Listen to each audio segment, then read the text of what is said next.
top 5 Helen and Tim's agent stuff. And so Narhee started off. Yes, we have. Number 1, find a mentor brokerage that will support you. Tell us a little bit about that, Tim.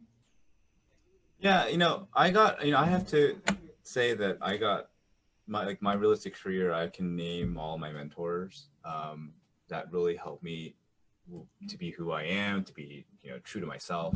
And I think that I think that's what ARIA really does, and a lot of what we really should do is really take on a lot of people and really not a lot of people, but take on people that really want to learn and really just help them and help them build their business. I mean, it's always a good thing when your mentees are able to credit you back and say, hey, thank you so much. I know you didn't benefit anything out of it financially, but you were one of the reasons why I'm in real estate. And again, I tell my mentors all the time, and it's you just have to find that right person to really help you to make you to bring your business to the next level.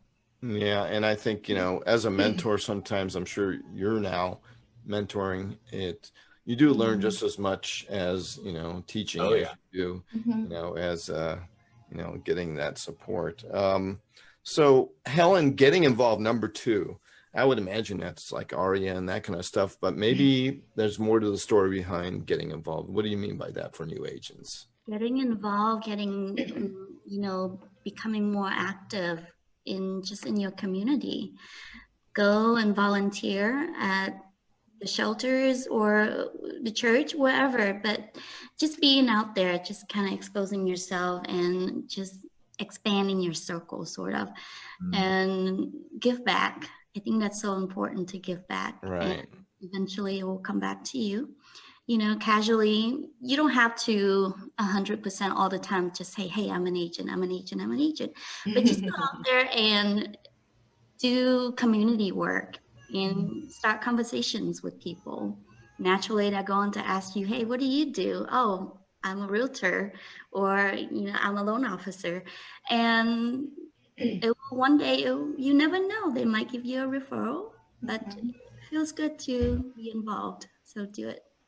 Wow. Well, before we go to number 3, I just wanted, for those of you just joining us, we are at Escrow Tuesdays, episode 6. Myself, Charles Swanberg, and Narhee Nguyen here, and we are with Tim and Helen here from Point Honors Real Estate. Very happy to have you guys here as guests. So, Narhee, number 3. Number 3, don't be a secret agent. I think Helen just kind of touched on that, right? Tim. We tell everyone don't be a secret agent because a lot of people, they don't know who you are. They don't know what you do. There's so many, I call it the rule of 7.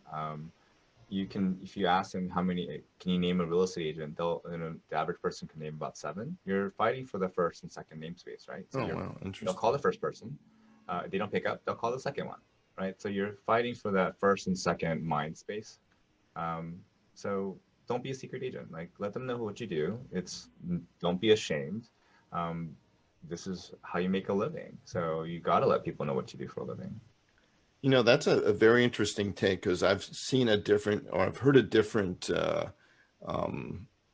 version of secret agent where, they all hide in their offices in the cubicles and they don't talk to the other agents, right?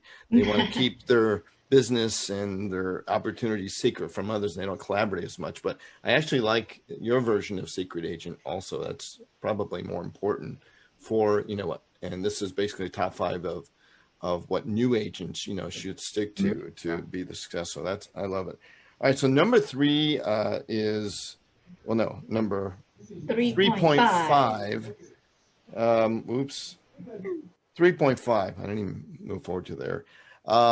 Is consistency. And Helen, I think that's so important, for a starting agent to not get, completely, scatterbrain on, because there's just so much to learn and so much to absorb, but to keep that routine, right? Maybe that's what you're talking about. Maybe not. Absolutely. I think consistency is key. You just got to keep doing what you do. Just, it's not going to probably be effective at first, but it's going to snowball into success. And the average agent, I think Tim, you mentioned this before, the average agent doesn't make much the first year, Yeah. but eventually you're going to build that reputation. You're going to create more prospects and leads, and, don't give up. Don't give up, because we understand the cycle of a real estate. So when I do interviews with new agents, I'm like, hey, here's the cycle, right?